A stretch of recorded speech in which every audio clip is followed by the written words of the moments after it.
네, 여러분 안녕하세요. 반갑습니다.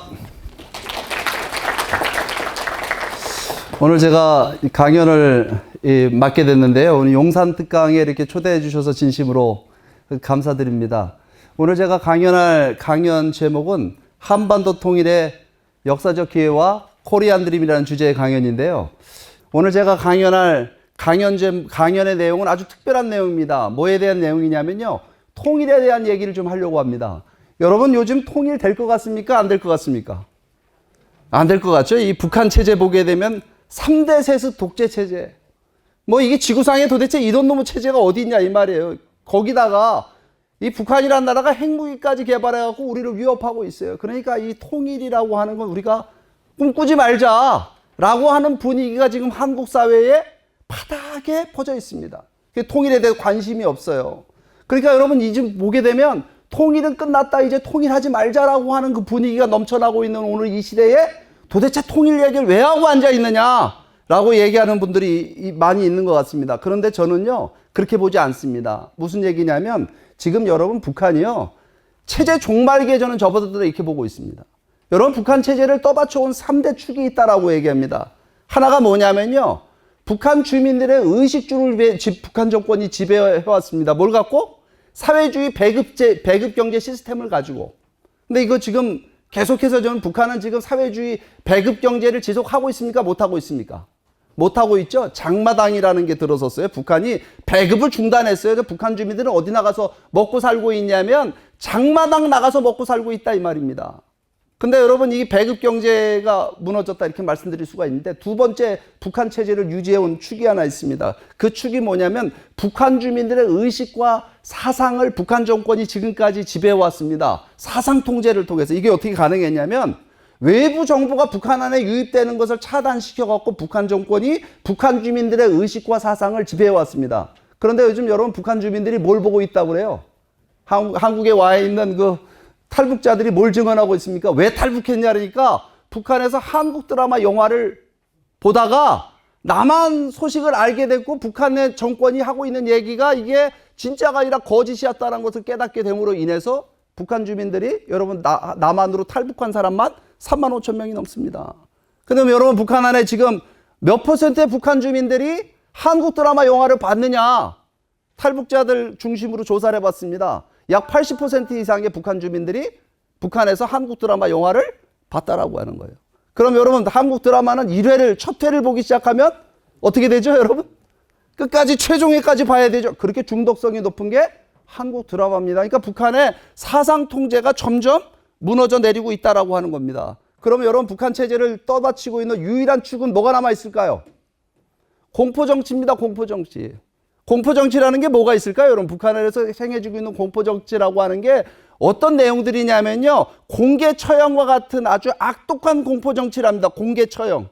예, 공개처형 한 장면 보고 나면 밥을 먹을 수가 없답니다. 트라우마에 빠져가지고. 그 다음에 뭐냐면 정치범 수용소 같은 거 만들어갖고 북한 정권에 밉보이는 사람들이 있으면 그냥 평생을 정치범 수용소에 가두는 그런 공포정치를 통해가고 북한 체제가 지금까지 유지가 되고 있는 겁니다. 이게 지금 여러분 남아있는 유일한 공포정치인데 그럼 공포정치가 지금 북한에 어느 쪽으로 집중되고 있는가 이걸 보게 되면요. 여러분 남한 드라마 영화를 보다가 걸리면 처벌한다. 이게 반동문화 사상배경법. 그 다음에 남한 드라마 영화를 보다가 거기에서 나오는 말들을 따라합니다. 남한 쪽의 말 뭐냐면 자기야 오빠야 뭐 이런 말 하게 되면 이거 처벌하겠다. 이게 평양문화보호법이에요. 근데 여러분 처벌 조항을 한번 보세요. 북한에서 자기야 오빠야 하면요 처벌을 받는데 어느 정도 처벌을 받느냐 하면 무기노동 교화형 내지는 사형이라고 하는 이런 처벌을 받아요. 이게 기가 막히지 않아요? 이게 여러분 오빠금지법이에요. 북한에 있는. 그럼 여러분 이게 지금 뭘 갖고 이렇게 지금 북한이 왜 이렇게까지 하고 있느냐? 북한이란 나라가 공포정치 아니면 북한 체제를 유지할 수 없는 심각한 국면에 와 있기 때문에 지금 북한이 저러고 있는 겁니다. 그럼 여러분 한번 생각해 보세요. 공포정치 하나 갖고 영원히 권력이 유지된 사례가 인류 역사에 있습니까? 없습니까? 공포정치가 강화되면 강화될수록 주민 반발은 더 커지는 겁니다. 이렇게 극단적인 지금 공포정치를 북한이 하고 있다 보니까 북한 안에 지금 보게 되면요. 정권 말기 형상, 체제 체제 말기 현상이 북한 안에 벌어지고 있습니다. 그 중에 하나가 뭐냐면 북한이 여러분 최근에 작년 1월 달이죠. 작년 1월 달에 김정은이 민족 통일이라는 개념을 지을 것을 여러분 지시했습니다. 그래갖고 조국 통일 3대 헌장상이라고 하는 이 탑을 갖다가 폭파시켜 버렸어요.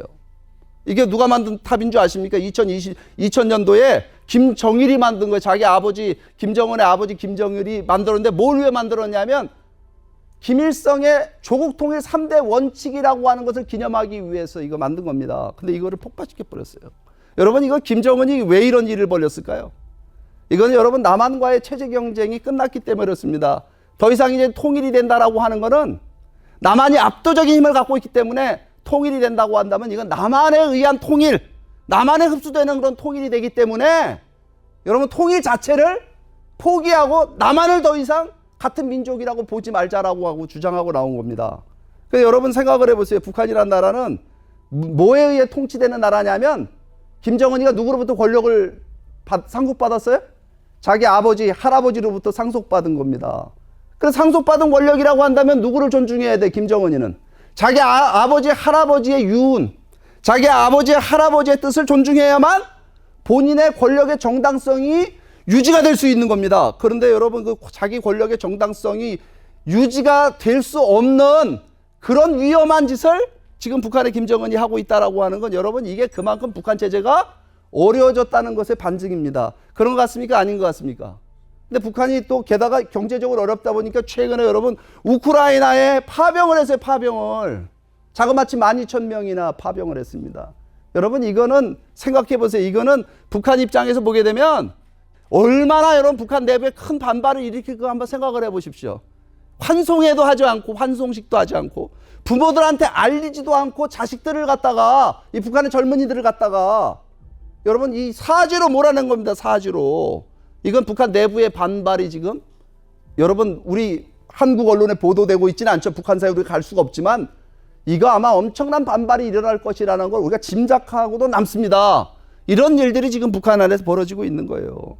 그러니까 우리가 이 상황을 전체를 놓고 보게 되면 지금 북한의 상황이 얼마나 어려우냐. 북한 내부의 주민들의 의식이 변화하고 있고 북한 정권은 더 이상 북한 주민들의 의식주를 책임질 수 없고 이런 상황들이 지금 벌어지고 있는 겁니다. 공포 정치만 강화되고 있는 이 북한의 상황. 여기에 여러분 국제 정세도 돌아가는 거 보게 되면요. 지금 북한에 결코 유리하지 않은 상황으로 진행되고 있다라는 사실을 오늘 우리들이 알 수가 있습니다. 이런 내용들은 오늘 제가 이 시간에 다 설명을 드릴 수가 없는데 아무튼 간에 이 상황을 보게 되면 북한은 여러분 북한 정세라고 하는 건 지금 급변 사태가 일어날 수도 있다. 이렇게 볼 수 있는 겁니다. 그런데 여러분 북한의 급변 사태를 얘기해온 이제까지 굉장히 많은 전문가들이 있습니다. 근데 지금까지 보면 북한은 끄떡도 없거든요. 북한이 끄떡도 없잖아요. 지금까지. 북한이 변화될 거다 무너질 거다 여러분 한두 사람이 얘기했습니까? 여러분 북한이 왜 안 무너지는 줄 알아요? 북한이 왜 안 무너지는 줄 아십니까?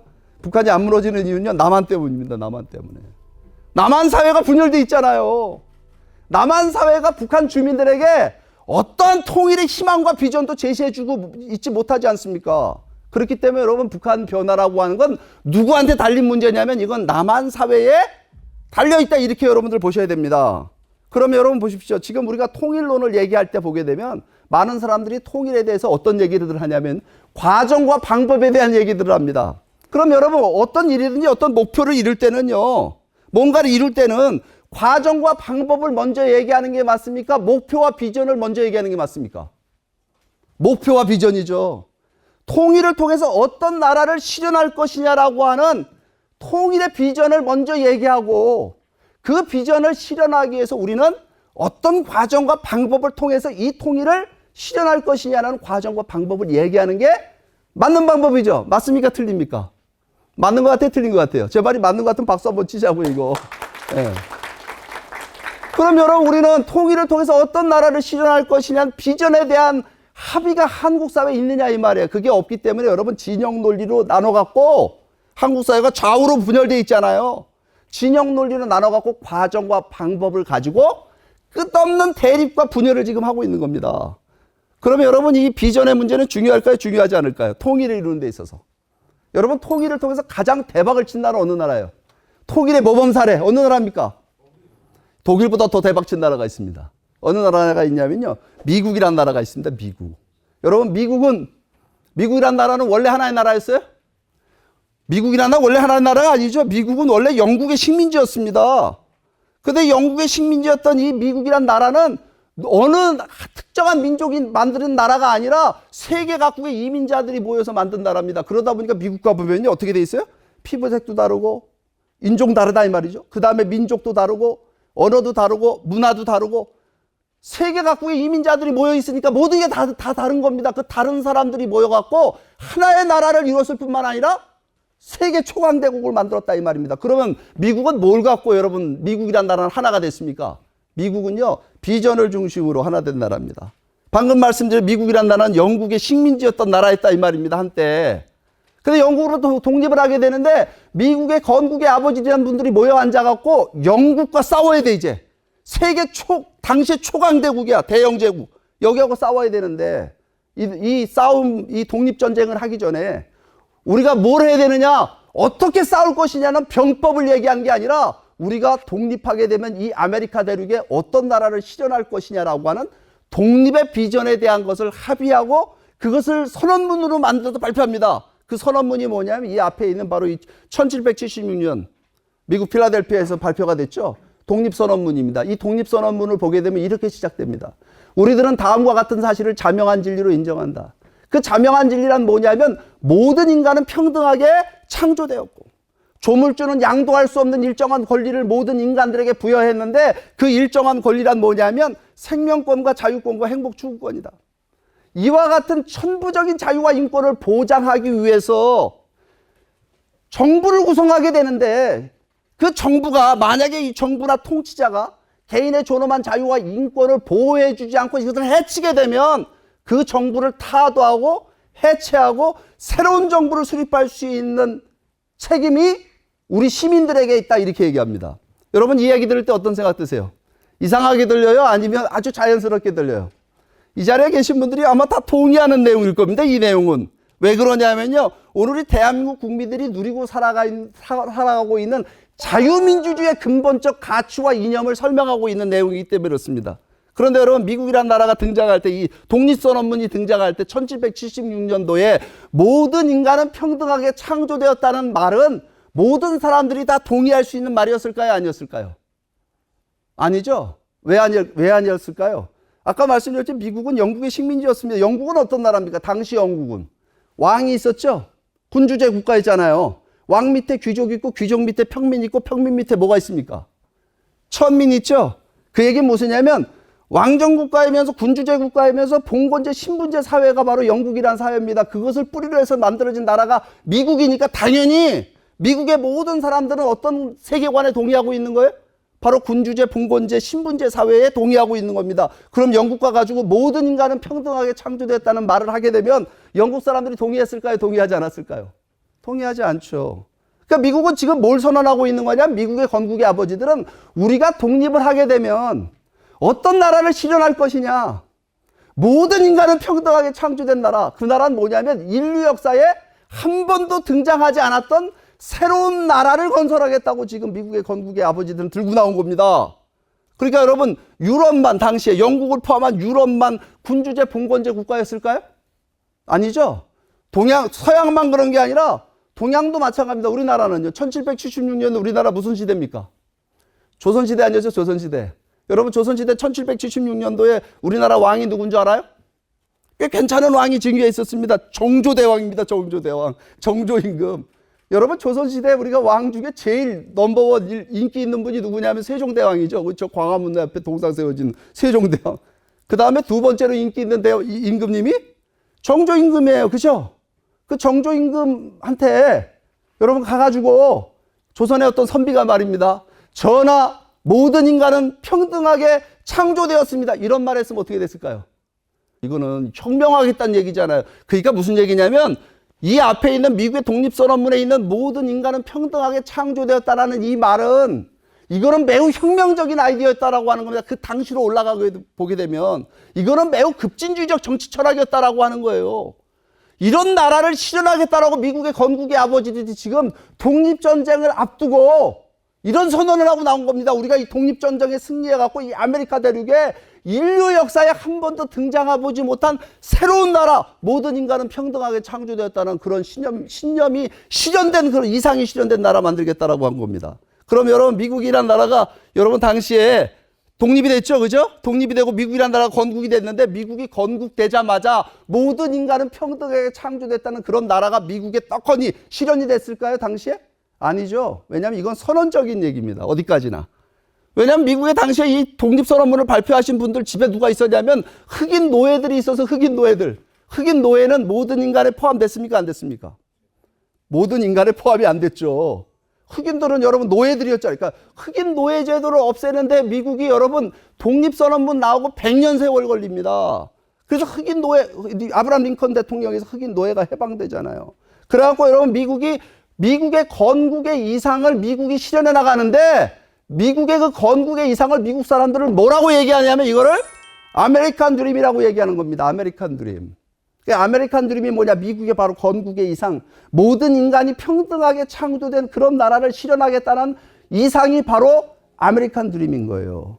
그럼 여러분, 이 아메리칸 드림을 가지고 미국 사람들이 미국이란 나라를 만드는데 어떻게 만들어지냐면요, 모든 인간은 평등하게 창조됐다라고 하는 것을, 그 이상을 실현하기 위해서 새로운 정치 철학을 만들어내고 정치 시스템을 만들어냅니다. 미국에서 만들어진 정치 시스템, 그게 뭘까요?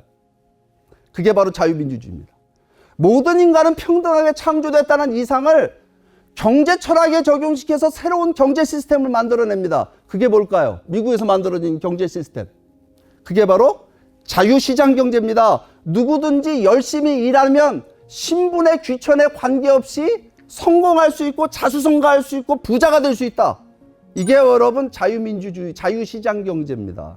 그러니까 미국이란 나라가 자유민주주의, 자유시장 경제를 통해 갖고 전 세계 각국에서 온 이민자들이 자기의 자수성가의 꿈을 실현하고 성공의 꿈을 실현나가는 그런 나라가 된 겁니다. 그러니까 미국은 가보면 여러분 자수성가의 스토리가 참 많아요. 그러니까 미국이란 나라가 지금 보게 되면 흑인도 대통령이 될 수 있고 부통령이 되고 국무장관이 되고 여러분 가수도 되고, 이거 이렇게 될 수 있는 거는요, 여러분 이게 쉬운 일이 아니었다는 사실을 오늘 우리들이 봐야 됩니다. 그러면 미국의 건국의 이상을 미국 사람들은 한마디로 뭐라고 정의하느냐면요, One Nation Under God 이렇게 얘기합니다. 하나님 아래 하나의 나라다. 이거 미국 가면 여러분 흔히 볼 수 있는 여러분 용어입니다. 그럼 이건 뭘 얘기하고 있는 거냐? 여러분 이건 뭘 얘기하고 있는 거냐면요, 미국은 기독교 국가다, 모두 다 하나님 믿어야 된다, 이런 얘기를 하고 있는 게 아닙니다. 이 얘기는요, 인간의 자유와 인권의 원천이 누구로부터 비롯되느냐라고 하는 걸 규정하고 있는 겁니다. 미국이란 나라가 있기 전까지 인간의 자유와 인권의 원천은 누구로부터 오느냐? 그거는 누구로부터 오는 거예요? 인간의 신분, 인간의 가치 규정? 누구로부터 와요? 영국 같은 나라에서. 그거는요, 정부가 규정하는 거죠. 왕이 너는 귀족, 너는 평민, 너는 천민, 이거 규정하잖아요. 그게 무슨 얘기냐면 인간의 자유와 인권이 누구로부터 왔느냐?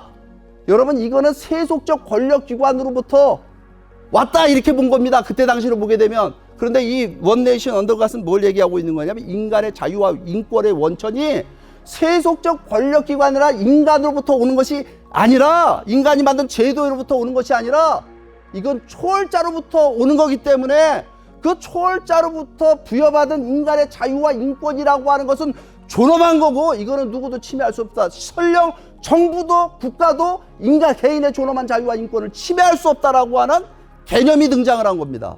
이거 중요한 얘기 같아요? 중요하지 않은 것 같아요? 이거 매우 중요한 얘기입니다. 많은 사람들은요, 민주주의라는 제도가 완벽해서 우리가 좋은 나라를 만들 수 있고 더 나은 사회를 만들 수 있다고 생각합니다. 여러분 그렇게 생각하세요? 민주주의? 여러분 민주주의에 대한 확신이 있으십니까? 민주주의라는 제도가 보게 되면 굉장히 역사적으로 오래된 제도입니다. 민주주의가 여러분 현대적인 제도입니까? 오래된 제도입니까? 민주주의는 고대 그리스 로마에서도 민주주의 있었어요. 그렇잖아요? 민주주의 오래된 제도입니다. 다수결의 원칙이라는 제도는요, 이거는 수천 년 된 제도입니다. 시장경제는요, 시장경제도 이거 인류 역사가 처음 출발하면서부터 시장경제가 있는 거예요. 북한도 시장경제 있잖아요, 장마당. 이게 오늘 우리 사회를 여러분 훌륭한 나라를 만들고 이상적인 사회를 건설한다고 미국의 건국의 아버지들은 보지 않았습니다. 민주주의의 약점이 있기 때문에. 그런 그 민주주의를 완성시키는 건 뭐냐? 바로 뭐냐면요, 이 도덕적 이상이 필요하다라고 본 겁니다. 그 도덕적 이상이 뭐냐면 모든 인간은 평등하게 창조됐다. 원 네이션 언더 가시다. 인간의 자유와 인권이라고 하는 것은 여러분 인간에 의해서 만들어지거나 규정되는 것이 아니라 초월자로부터 온다라고 하는 초월적 가치를 인정하는 것으로부터 출발했다는 사실을 하는데 그런 나라 만들자고 한 겁니다. 그러니까 여러분 보세요. 미국이란 나라가 자유민주주의 자유시장 경제를 통해 갖고 세계에서 가장 잘 사는 나라가 됐죠. 그죠? 미국처럼 잘 사는 나라 있어요, 없어요? 지금 세계에. 미국이 초강대국이 되게 되니까 세계 각국에서 우리도 미국처럼 잘 사는 나라가 되자라고 해서 미국을 벤치마킹하고 미국을 흉내내고 따라하고 미국으로부터 미국의 정치 경제 시스템을 받아들이기 시작합니다. 그런 현상이 벌어져요. 그게 언제부터 벌어지냐면요. 2차 세계대전이 끝나면서 미국이 세계 초강대국이 되면서 여러분 전 세계에 어떤 흐름이 나타나면 자유민주주의 자유시장 경제의 확대라고 하는 소위 말해서 인류 문명사의 대전환이 벌어집니다. 여러분 생각해 보세요. 우리 인류 역사가 수천 년, 수만 년 됐다고 얘기하는데 자유민주주의 자유시장 경제를 받아들인 것보다 더 큰 변화, 인류 문명의 변화를 발전을 이룬 변화가 있습니까? 없습니까? 변화가 없죠. 그러니까 이게 무슨 얘기냐면 미국이란 나라가 위대한 비전을 중심으로 미국이 통일을 이루고 통합을 이뤘기 때문에 여러분 그 성공의 선례를 따라서 세계 수많은 나라들이 우리도 미국처럼 잘 사는 나라가 돼보자라고 해서 자유민주주의 자유시장 경제가 확대되게 됐다라고 하는 겁니다. 세계로. 그러니까 이거는 여러분 한 나라의 통일이 위대한 비전을 중심으로 되게 됐을 때 그 나라에 국한된 변화와 혁명으로 끝난 것이 아니라 인류 역사에 여러분 인류 문명의 위대한 발전을 이룬 여러분 통일의 사례가 바로 미국의 사례다라고 하는 겁니다. 그러니까 이거는 여러분 대한민국 역사하고 관계가 있을까요? 없을까요? 이거 관계가 있죠. 여러분 대한민국 헌법을 보게 되면 대한민국은 민주공화국이고 모든 권력은 국민으로부터 나온다. 여러분 이거 어디서 공부해 온 것 같습니까? 이거 이승만 박사가 미국에서 배운 거예요. 그러니까 이 선택은 잘된 선택입니까? 잘못된 선택입니까? 이거 선택하는 바람에 우리나라가 세계 10위의 경제대 10위라면 요즘 또 6위라면서 6위. 그 다음에 일본을 이기는 경제대국이 됐잖아요. 이거는 여러분 체제의 선택을 잘했기 때문에 북한의 김일성은 어디서부터 배워왔어요? 소련의 스탈린한테 배워왔고 공산주의 받아들였다가 지금 세계에서 가장 못 살고 가난한 그런 나라 만들었잖아요. 그러니까 이거는요 굉장히 중요한 얘기가 됩니다. 우리 역사에서도 미국의 통합의 사례는. 그러면 여러분 우리가 이런 내용을 놓고 보게 될 때 미국이란 나라가 서로 같은 것이 하나도 없는 나라예요. 그죠? 같은 것이 하나도 없는 나라가 하나의 나라를 만드는 데 있어서 아메리칸 드림이 있었다라고 한다면 우리가 통일을 이루는데 코리안 드림이 있어야 될까요? 없어야 될까요? 있어도 되고 없어도 되고 그냥 우리는 무조건 통일만 하면 될까요? 여러분 우리가 통일 얘기하면 우리는 같은 하나의 핏줄 민족이고 하나의 역사 하나의 문화가 같기 때문에 우리가 통일을 해야 된다라고 얘기합니다. 여러분 그것만 갖고 통일하면 될까요? 안 될까요? 그것만 갖고 통일하면 큰일 납니다. 여러분 그거는요 통일해야 될 이유의 절반밖에 안 되는 얘기입니다. 우리가 민족이 같으니까 통일해야 된다는 얘기는. 여러분 통일은 목표일까요? 과정일까요? 목표가 아니라 과정이죠. 우리가 통일을 통해서 어떤 나라를 실현할 것이냐라고 하는 비전이 오늘 우리들의 목표가 되는 거고 통일은 그 비전을 실현해가는 과정이 돼야 됩니다. 그 얘기는 무슨 얘기냐면 여러분 통일이 목표라고 얘기하면 문제가 생깁니다. 통일이 최종 목표면 지금 당장도 통일할 수 있어요. 통일이 무조건 목표 같으면 북한 같은 나라가 돼도 되냐고. 그거 아니잖아요. 그러니까 무슨 얘기냐면 통일을 통해서 우리가 어떤 나라를 실현할 것이냐라고 하는 것이 통일보다 더 중요하다라고 하는 겁니다. 그럼 여러분 코리안 드림이 있어야 돼요? 없어야 돼요? 통일을 통해서 어떤 나라 실현할 거냐. 미국의 건국의 이상이 그 미국의 통일의 이상이 됐던 겁니다. 그럼 오늘 우리들에게는 어떤 통일의 이상이 있을까요? 여러분 건국정신이죠. 미국 사람들이 갖고 있었던 게. 우리는 건국정신이 있습니까? 없습니까? 우리에게 건국정신이 있죠. 홍익인간이라고. 근데 여러분 홍익인간은요. 이게 대단한 얘기입니다. 여러분 우리가 세계사를 공부해 보게 되면 세계사에 여러분 건국정신을 갖고 탄생된 나라가 몇 개나 있을까요? 근대 국가에 있는 겁니다. 미국 같은 나라, 아까 프랑스 같은 나라 가보면 자유평등 박애 그러거든요. 이건 다 근대 국가들입니다. 근데 고대 국가, 그것도 반만년 전에 만들어진 나라가 건국의 이상을 갖고 탄생이 됐다? 그것도 이렇게 널리 세상을 이롭게 한 나라는 고차원적인 도덕적 이상을 갖고 탄생된 나라가 세계사에 있을까요, 없을까요? 세계사에 없어요. 우리밖에 없다는 거예요. 이게 여러분 위대한 겁니다, 사실은.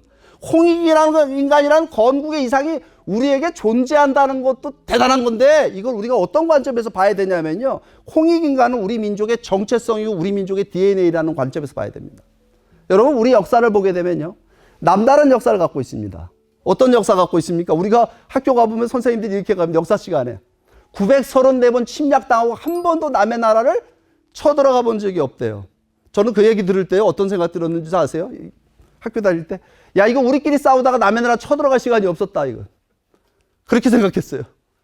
근데 여러분, 공부해보니까 그건 아니더라고. 쳐들어서 역사 공부해보니까 자기들끼리 싸우지 않는 민족은 아무데도 없습니다. 그죠? 아무데도 없어요. 근데 우리에게는 뭐가 없냐면요, 침략적 근성이 없다는 거예요. 이 얘기는 무슨 얘기냐면, 여러분, 우리나라에 박물관이 많이 있죠. 여기는 전쟁기념관인데, 역사박물관 가보면 남의 나라에서 훔쳐오고 노략질해온 문화재가 있습니까, 없습니까? 여러분 찾아봐서 한 점 발견하시면 저한테 말씀, 제가 상금 드릴게요. 근데 우리는 남의 나라에서 훔쳐온 문화재가 단 한 점도 전시되어 있지 않는 나라라는 사실이, 이게 얼마나 대단한 건지 아십니까? 근데 이거 보게 되면은 우리 역사가 이게 남다른 역사를 가지고 있다라고 하는 거 우리가 알게 되는데, 우리 민족이 이게 보게 되면 다른 나라의 종교 도덕적 이상, 종교 문화를 우리가 아주 주체적으로 소용합니다. 불교 유불선이라고 얘기하죠. 불교 받아들여갖고 우리가 불교 이상 국가를 만들려고 노력합니다. 우리 껴로 만들어갖고, 그러니까 통일신라 고려시대까지는 불교 이상 국가를 만들려고. 그 다음에 여러분 조선시대 들어서갖고 유교 이상 국가를 만들려고 합니다. 불교 이상 국가, 유교 이상 국가. 그러니까 불교적 도덕적 이상이 실현된 나라, 공자님의 도덕적 이상이 실현된 나라, 여러분 이런 정치 실험을 한 나라가 있을까요, 없을까요, 세계사에? 우리밖에 없어요. 여러분 젊은이들, 여러분 그걸 잘 알아야 됩니다, 우리 역사를. 이게 자랑스러운 부분이에요. 그러니까 한국 역사를 관통하고 있는 건 뭐냐면, 도덕적 이상주의를 실현하려고 하는 것이 너무나 명명백백합니다, 보게 되면. 그러니까 여러분 과거 역사를 오늘의 기준에서 우리가 보게 되면 문제가 있죠. 그렇지만 그 시대로 올라가서 여러분 조선시대나 고려시대나 신라시대로 돌아온 그 시대에 만들어졌던 다른 문명 국가들하고 비교해보면 우리가요, 엄청난 도덕 정신을 실현하고자 노력했던 민족이라는 사실을 알게 됩니다. 대가족 문화는요, 여러분 한국 문화를 보게 되면 가족 문화가 굉장히 중요합니다. 여러분 가족이라는 건 우리가 뭘 배우죠? 가족 안에서? 가족이라는 게 여러분 사람의 인성을 만들어내는, 인격을 만들어내는 도장이고 훈련장이 바로 가족입니다. 여기 계신 여러분들은 다 태어날 때 아기로 태어났잖아요, 그죠? 아기로 태어나갖고 부모로부터 사랑, 지극정성의 사랑을 받고 컸죠? 조건 없는 사랑, 그죠? 그 다음에 어떻게 됩니까? 그 사랑을 받다가, 사랑을 먹고 받다가, 그 다음에 형제자매의 사랑하죠? 그 다음에 부모가 돼갖고 그 부부가 되죠. 남녀 간의 사랑을 통해서 부부가 돼서, 그 다음에 또 자식을 낳아서 자기가 부모로부터 받았던 조건 없는 사랑을 또 자식한테 나눠줍니다. 그 다음에 또 뭐가 되죠, 여러분? 늙어갖고 조부모가 되죠. 조부모가 돼갖고 손자, 손녀들을 사랑해요. 여러분, 홍익인간이라는 게요, 만약에 우리에게 가족 문화, 한국인들의 이 대가족 문화가 없다라고 한다면 널리 세상을 이롭게 한다는 홍익인간이라는 이상은 그저 허무한 얘기밖에 안 될 겁니다. 그런데 여러분, 우리 민족이 보게 되면요, 전 세계 어디에도 유래를 찾아볼 수 없는 대가족 문화를 형성해 놨다라고 하는 거예요. 그러니까 여러분, 대가족 문화의 사례가 여러분 이거 들다 보면은 한도 끝도 없는 얘기. 그러다 보니까 한국 사람들이 이 가족 문화 속에서 가장 중요한 윤리적 덕목으로 삼은 게 뭐냐면 효라고 하는 사상이에요. 효. 자식이 부모를 공경하는. 맞죠? 근데 여러분, 효만 가르쳤을까요? 정성이라고 써놨잖아요. 이거 뭐냐면요, 부모가 자식을 대하는 거. 여러분, 한국 사람들처럼 자식을 위해서 부모가 모든 희생을 다하는 그런 부모의 전통을 갖고 있는 민족이 있을까요, 없을까요? 저는 없다라고 봅니다. 그게 오늘 현대까지도 내려왔어요. 여러분, 우리나라가 이렇게 대한민국이 잘 살게 된 이유가 뭘까요? 대한민국이 이렇게 정치인들이 다 정치 잘해갖고 잘 사는 겁니까? 물론 잘하셨죠, 뭐. 근데 제가 볼 때는요, 우리나라가 잘 살게 된 이유가 뭔지 아세요? 우리 부모들의 뜨거운 교육 열대노였습니다. 자식을 낳으면 그 자식을 그냥 먹이고 입히는 것으로 끝나는 것이 아니라 교육을 해가지고, 그 교육을 하는 게 돈이 많이 들잖아요. 그러니까 소 팔고 논 팔고. 예? 그러니까 대학이 상아탑이 아니라 우골탑, 소 팔고 논 팔아갖고. 그런 부모들의 자식을 위한 그야말로 조건 없는 희생과 양보 때문에 오늘 대한민국이 이렇게 잘 사는 나라가 된 겁니다. 그걸 알아야 됩니다.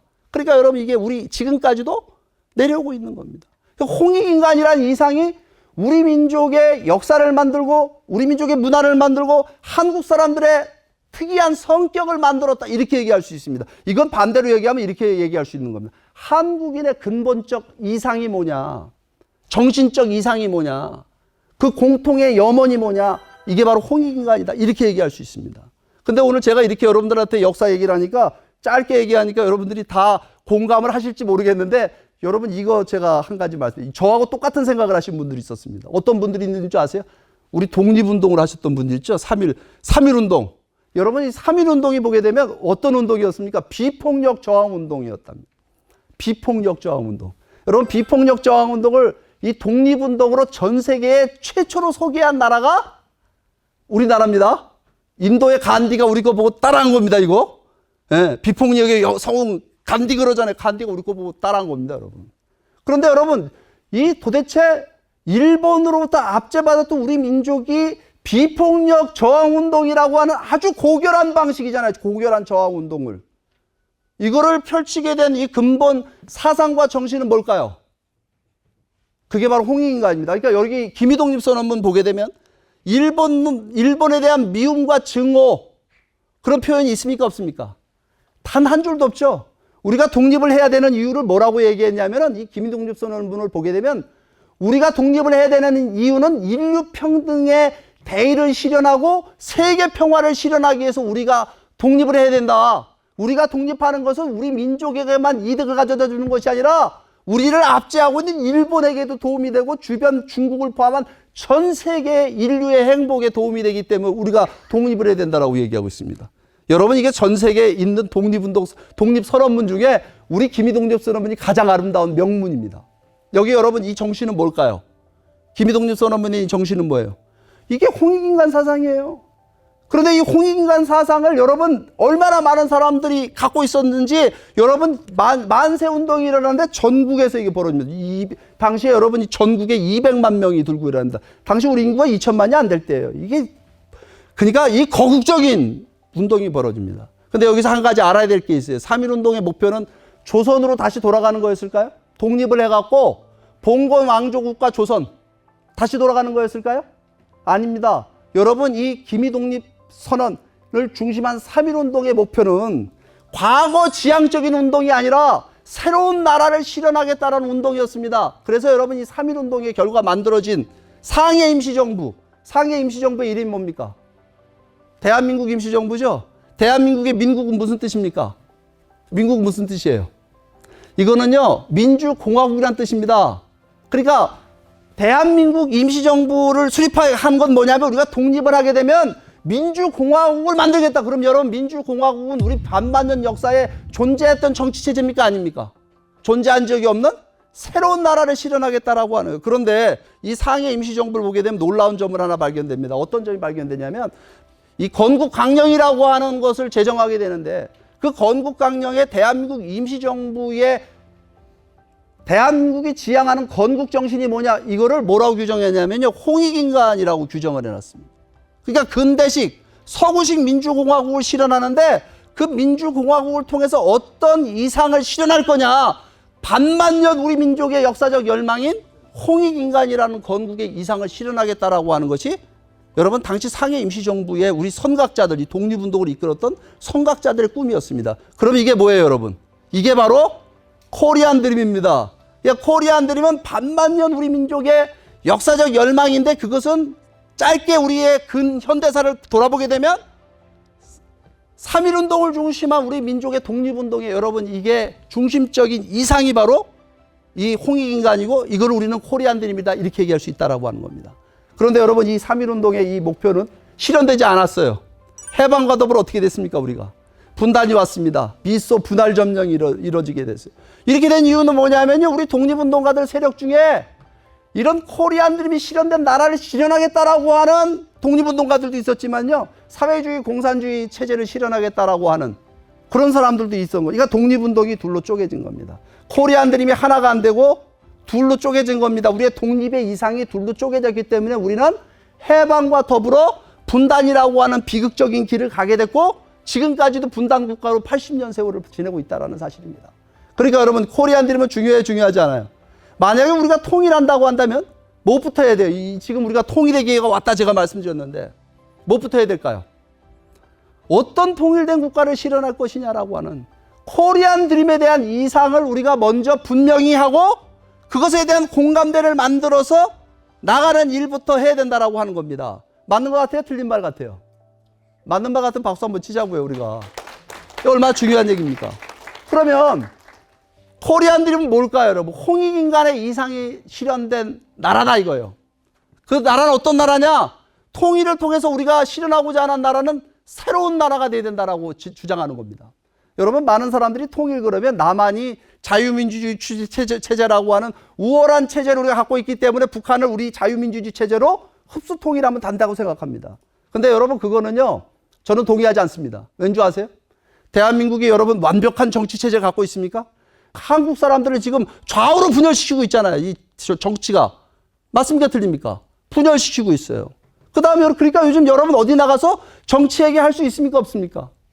나하고 똑같은 사람하고 지지하는 정당이 같은 사람끼리 정치는 얘기하는 거지 지지하지 않는 사람, 자기하고 지지하는 정당이 다른 사람하고는 정치 얘기를 절대 하면 된다 안 된다. 지금 안 되는 시대가 돼버렸습니다. 그럼 여러분 대한민국 정치는 끝없이 국민들을 분열시키고 있는데 여러분 이런 정치를 통일해갖고 하자고요? 그럼 여러분 경제는 마음에 드세요? 대한민국 경제? 대한민국 경제가 여러분 지금 보게 되면요. 경제가 우리가 발전한 건 사실이에요. 굉장히 프라우드하게 자랑스럽게 생각하는데 여러분 대한민국 한국 경제 문제는 양극화입니다. 재벌 중심한 과도한 재벌 중심한 이 한국 경제의 이 모순적인 모습들. 그러니까 요즘 여러분 젊은이들이 요즘에 애를 낳습니까 안 낳습니까 우리나라? 출산율이 몇 프로예요 지금 한국에? 0.7%죠. 지금 0.7%의 한국 여러분 애를 안 낳는다는 건 뭘 의미하는 거냐면요. 이 나라가 없어지는 겁니다 이제. 나라가 없어지는 거 3분의 1씩 인구가 줄어드는 겁니다, 지금. 인구 절벽, 인구 감소해서 나라가 없어져요. 근데 이게 그런 문제로 끝나는 거 아닙니다. 이 지금 저출산 이 문제는요, 한국인의 가장 중요한 정체성이라고 얘기할 수 있는 한국의 대가족 문화. 가족 중심한 이 문화가 사라지고 있는 거예요. 정체성 상실이라고 하는 위기를 맞이하고 있는 겁니다. 남한이 북한보다 잘 살긴 하지만요. 정체성을 상실하고 한다는 이유는 뭐냐면요. 통일의 직접적인 이유를 우리가 잃어버리고 있는 겁니다. 여러분 우리가 통일하려는 건 북한하고 우리하고 정체성이 같기 때문에 통일하려고 하는 건데 여러분 남한 사람들이 지금 정체성을 상실하게 되면 통일할 이유가 있어요 없어요? 북한하고. 민족의 정체성이 사라지고 있는데. 그러니까 여러분 한국은 지금요. 굉장히 심각한 문제를 지금 맞이하고 있는 거예요.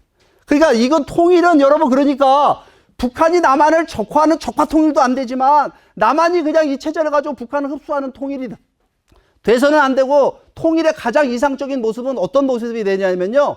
통일을 통해서 새로운 나라를 실현하는 통일이 돼야 됩니다. 미국 사람들이요. 모든 인간은 평등하게 창조됐다는 이상을 가지고 새로운 나라를 실현한 겁니다. 그죠? 이 모든 인간은 평등하게 창조됐다는 이상을 정치, 경제, 의료, 복지, 교육 모든 분야에 적용을 해갖고 오늘의 미국이라는 나라가 탄생된 겁니다. 그렇죠? 그럼 우리에게는 어떤 이상이 있어요? 널리 세상을 이롭게 한다. 홍익인간.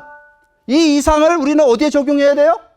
정치, 경제, 의료, 복지, 교육 모든 분야에 적용하는 노력을 해야 됩니다. 근데 한번 우리가 생각해 보자. 이게 뿌듯한 부분이 어떤 뿌듯한 부분이냐면 여러분 모든 인간은 평등하게 창조됐다는 말하고 널리 세상을 이롭게 한다는 홍익인간의 이상 둘 중에 어느 게 더 차원이 높습니까? 어느 게 더 차원이 높아요? 모든 인간은 평등하게 창조되었다라는 말하고 널리 세상을 이롭게 한다는 것 중에 어느 것이 더 도덕적으로 차원이 높습니까? 홍익인간이 더 차원이 높은 겁니다. 그렇게 보면 무슨 얘기냐면 홍익인간이라는 이상을 중심으로 우리가 나라를 만든다. 이거 통일을 실현한다라고 하는 건 새로운 나라를 만드는 건데 그 새로운 나라는 뭐냐? 인류 역사에 한 번도 등장해 보지 못한 새로운 나라가 될 수 있다라고 하는 거예요. 그럼 여러분 홍익인간의 이상이 실현된 나라는 어떤 나라가 돼야 되느냐? 그걸 오늘 용산특강에서 제가 다 풀어놓기는 시간이 째깍째깍 가고 있기 때문에 설명은 못합니다. 근데 이거는 많은 고민이 필요합니다. 특별히 오늘 여기 이 자리에 계시는 우리 젊은 청중들, 젊은 학생들 이거 왜 필요할까? 이거는 여러분 우리의 미래를 만들어 나가는 일이 되기 때문에 그렇습니다. 제가 오늘 이 시간에 역사를 얘기하고 여기까지 왔냐면요. 여러분 통일 문제는 역사 문제를 다루지 않고는요. 통일 문제는 풀어나갈 수가 없는 거예요. 왜냐하면 통일이라고 하는 건 우리가 정체성 문제이기 때문에 오는 겁니다. 그럼 우리의 정체성은 어떻게 규정될 수 있을까요? 역사를 통해 우리의 정체성이 규정되는 거잖아요. 어떤 민족이고 무엇을 멸망한 민족이었느냐. 이거를 규정하지 않고는 여러분 우리의 정체성을 규정할 길이 없고 우리의 정체성을 우리가 규정하지 못하면 우리의 미래 운명을 우리가 규정할 수 없기 때문에 통일 문제라고 하는 건 여러분 어디로 돌아갈 수밖에 없냐? 역사적인 문제로 돌아갈 수밖에 없다라고 하는 겁니다. 그럼 그런 역사적인 열망이 실현된 나라가 어떤 모습이 돼야 되느냐라고 하는 것은 숙제입니다. 이건 숙제예요, 여러분. 어떻게 우리는 이거 풀어나갈 것이냐. 하루아침에 되는 건 아닙니다. 이게 수백 년이 걸릴 수도 있는 문제입니다. 그러나 역사의 목표, 우리 민족이 나가야 되는 미래의 이정표는 우리가 찍고 나가야 된다라고 하는 이런 이상을 중심으로 우리가 만약에 통일을 실현해 나간다고 한다면 오늘 우리는 인류 역사에 굉장히 있지 않습니까? 지금 오늘의 이 혼란한 세계에 여러분 서구 문명의 한계가 왔어요. 지금 오늘날 요즘 서구 문명이 혼돈 속에 빠져 있습니다. 여러분 이게 모든 인간은 평등하게 창조되었다라고 하는 거는 자유와 인권의 원천이 초월자로부터 왔다라고 하는 걸 인정하는 거죠. 그죠? 거기서부터 자유민주주의라는 게 출발되는 겁니다. 그럼 여러분 인간이 지키고 살아야 되는 도덕적 삶의 원리, 윤리는 인간이 만드는 거에도 그것도 오는 겁니까? 그것도 지키고 살아야 되는 보편적인 원칙과 보편적인 가치가 존재한다는 믿음이 오늘 우리 사회를 만들어 나가는 겁니다. 근데 오늘 서구 문명을 보게 되면 이거 잃어버리고 있는 거예요. 자유를 어디다 써야 될지 몰라요. 자유의 혼돈 속에 빠져 있어요. 근데 홍익인간이 제시하고 있는 게 뭔지 아십니까? 널리 세상을 이롭게 한다. 인간의 자유와 인권이라고 하는 것이 대단히 위대한 건데 그 자유와 인권을 갖고 인간은 뭘 할 거냐? 널리 세상을 이롭게 하는데 기여하고 공헌하는 삶을 살아야 된다라고 하는 거예요. 그 말 맞는 것 같아요? 틀린 말 같아요? 그렇게 되면 좋은 세상 만들 수 있을 것 같아요? 없을 것 같아요? 그러니까 무슨 얘기냐면 우리가 통일을 통해서 새로운 문명 국가를 실현할 수 있다. 이게 바로 코리안 드림이 지향하는 내용이 되어야 된다라고 보는 겁니다. 그러면 여러분 그렇게 되면 우리나라 어떤 나라 될 것 같습니까? 우리나라는 여러분 세계 새로운 문명 국가가 되게 되면 세계에서 가장 존경받는 중심 국가가 될 수 있다라고 하는 겁니다. 한국이 있지 않습니까? 우리나라가 세계에서 가장 잘 사는 나라가 되기는 어려울 수 있어요. 경제적으로. 왜? 영토나 인구나 사이즈가 있잖아요, 우리에. 그렇지만 여러분, 한국이 만약에 홍익인간이라는 코리안 드림을 중심한 새로운 국가, 자유와 인권의 가치를 최고로 보장하는 나라일 뿐만 아니라 도덕적이고 윤리적인 초인류 국가가 한국에서 탄생인다. 통일이라는 과정을 통해서. 그럼 여러분, 우리는 세계 문명사를 바꾸는 그런 민족이 될 수 있지 않겠느냐라고 하는 겁니다. 멋진 얘기 같지 않아요? 통일되면요, 우리는 대박납니다. 여러분, 통일은요, 서로가 동서도 통일하고 남북 통일이 다른 게 있어요. 여러분, 남북 통일은요, 우리 대한민국 통일은요, 서로가 필요한 거를 서로 필요해서 하는 통일입니다. 남한이 필요한 거 북한이 갖고 있고, 북한이 필요한 거 남한이 갖고 있잖아요. 우리에겐 자본과 기술이 있고, 북한에는 자원과 노동력이 있어요. 그러니까 이거 시너지가 일어날 수 있는 통일이 우리의 통일입니다. 그럼 여러분 보세요. 우리가 통일의 길이 열린다. 이거 휴전선이 열려 통일이 됐다. 저 북한 개발하는데 몇 년 걸릴 것 같아요? 외국 사람들이 한국말 중에 제일 먼저 배우는 말이 뭔지 아세요? 빨리빨리잖아요. 우리나라 국가번호도 08이에요. 빨리빨리입니다, 우리나라는. 그러니까 저 북한 개발하는데 몇 년 걸릴 것 같아요, 저거? 우리나라가요, 도로 놓고 굴 뚫고 지금 다녀보세요, 대한민국이. 얼마나 사회 인프라가 잘 돼 있느냐. 여러분, 세계의 높은 빌딩은 대한민국이 다 짚고 돌아다닙니다. 긴 다리 우리가 다 놓고 있어요. 북한 개발하는데 몇 년 걸릴 것 같아요, 여러분? 이 북한을 개발하는 과정이 오늘 이 자리에 계신 우리 젊은이들에게 어마어마한 기회가 될 거라고 여러분 생각하지 않습니까? 이 어마어마한 기회가 여러분 통일한 기회를 통해서 열리는 거지. 무슨 통일이 우리에게 부담을 주고 우리나라 경제를 망칠 거다? 이거 말도 안 되는. 여러분, 통일되면 저 북방에 있는 뭐가 있습니까? 북쪽에 올라가게 되면 그 자원과 시장이 유라시아 대륙에 모든 게 다 열리는 거예요. 한국은 여러분 통일되게 되면 대박이 된다라고 이렇게 말씀을 드릴 수 있다라고 하는 겁니다. 그러면 여러분, 제가 마지막 이거 결론을 맺을게요. 여러분, 통일은 어떻게 실현해야 될까요? 이제 방법론을 얘기하다가 통일되면 뭐 이게 새로운 문명 국가가 연설되고 뭐 이 코리안 드림 비전은 좋은데 구체적인 방법을 얘기해 여러분 쥐가 번쩍일 거 아니겠어요, 여러분? 그러니까 방법론을 제가 말씀드릴게요. 여러분, 통일은 정치적 협상을 통해 실현될까요, 안 될까요? 북한의 김정은하고 우리나라 대통령하고 만나가고 판문점에서 협상을 통해서 통일 실현될까요, 안 될까요? 그건 안 됩니다. 여러분, 통일은요, 정치적 협상을 통해 실현되는 것이 아니라 동서독 통일 과정을 보더라도 동서독 이 베를린 장벽을 누가 무너뜨렸느냐? 시민들이 무너뜨린 겁니다. 그 얘기 무슨 얘기냐면요, 이 통일은 남북한 주민들의 힘을 통해 실현되는 거예요. 남북한 국민들. 이게 북한 주민들을 움직일 수 있어야 됩니다. 북한 내부의 힘을 움직일 수 있어야 되는 거예요. 그러면 여러분, 북한 내부의 힘까지 움직일 수 있는 광범위한 시민운동을 우리가 일으킬 때 통일은 실현되는 겁니다. 그러려면 우리에게 뭐가 있어야 돼요? 뭐가 있어야 됩니까? 모든 시민들에게 통일의 꿈을 줄 수 있고 비전을 갖게 하고 영감을 갖게 할 수 있는 비전이 오늘 우리들에게 필요하다라고 하는 겁니다. 그렇기 때문에 우리가 코리안 드림을 중심한 이 시민운동, 여기 있는 저는 시민운동가입니다. 통일을 통해서 통일 이 시민운동을 하고 있는 사람입니다. 그러면 여러분, 이 운동을 지금 하는데 여러분, 그렇기 때문에 통일에 대한 것을 우리가 무엇부터 시작해야 되느냐? 꿈을 갖는 데부터 시작돼야 됩니다. 어떤 꿈이요? 바로 이 코리안 드림이라는 꿈인데, 이 코리안 드림의 꿈이 뭐냐면, 한 사람의 꿈은 꿈으로 끝나지만 이 꿈을 함께 꿈꾸게 되면 현실이 된다라고 하는 겁니다. 여러분, 북한 사람들은 지금 어떤 입장인지 아십니까? 2년 전에 영국의 BBC 방송이 북한에 살고 있는 북한 주민들 3사람을 인터뷰했어요. 결론이, 그 사람들의 증언이 뭔지 압니까? 북한 주민들은요, 차라리 전쟁 됐으면 좋겠답니다. 절망적인 상황이에요. 근데 왜 북한 주민들이 절망적인 상황 속에서도 저렇게 숨죽이고 가만히 있냐, 이 말입니다. 그거는요, 남한 사회에 책임이 있는 거예요. 우리가 통일이라는 비전을 북한에 전달해주지 않고 우리끼리 잘 먹고 잘 사는데 우리가 다 타락되어 있기 때문에 한국 사회가, 그렇기 때문에 지금 여러분, 북한이 변화하지 않는 겁니다. 우리가 분열되어 있고.